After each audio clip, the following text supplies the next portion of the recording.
বন্ধুরা, আজকে তোমাদের সাথে যে রেসিপিটা শেয়ার করতে চলেছি সেটা কম বেশি সবার বাড়িতেই হয়ে থাকে, কিন্তু আজকে আমি এই রেসিপিটা আমি যেভাবে করি বাড়িতে ঠিক সেভাবেই করে তোমাদের সাথে শেয়ার করব।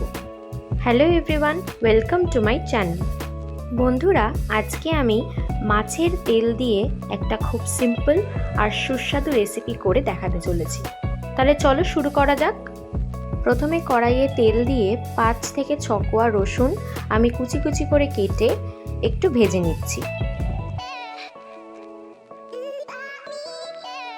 রসুনগুলো ভাজা ভাজা হলে দুটো মিডিয়াম সাইজের পেঁয়াজ কুচি করে কেটে দিয়ে দিচ্ছি।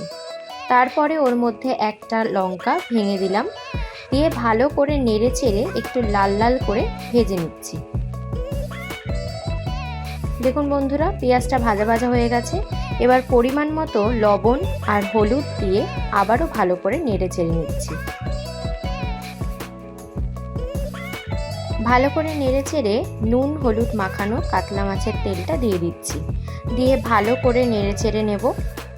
বন্ধুরা, এই রেসিপিটা করার জন্য কাতলা মাছের তেলই ব্যবহার করার চেষ্টা করবেন। কাতলা মাছের তেল ব্যবহার করলেই এই রেসিপিটা খেতে জাস্ট অসাধারণ লাগবে।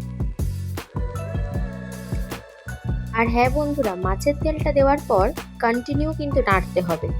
দেখুন আমি যেভাবে এখানে নেড়ে যাচ্ছি কন্টিনিউ, কিছুক্ষণ নাড়তে নাড়তে দেখবেন মাছের তেলটা আপনা আপনি ছেড়ে আসছে। নাড়তে নাড়তে যখনই তেল ছেড়ে আসবে তার মানে আমাদের রেসিপি রেডি। তাহলে এবার সার্ভ করা যাক। তাহলে দেখলেন তো বন্ধুরা, কত কম উপকরণে একটা খুব সুস্বাদু রেসিপি রেডি হয়ে গেল। এই রেসিপিটা গরম গরম ভাতে জাস্ট খেতে অসাধারণ লাগবে। তাহলে বন্ধুরা, তোমরাও এই রেসিপিটা ট্রাই করে আমাকে অবশ্যই কমেন্টে জানিও কেমন লাগলো।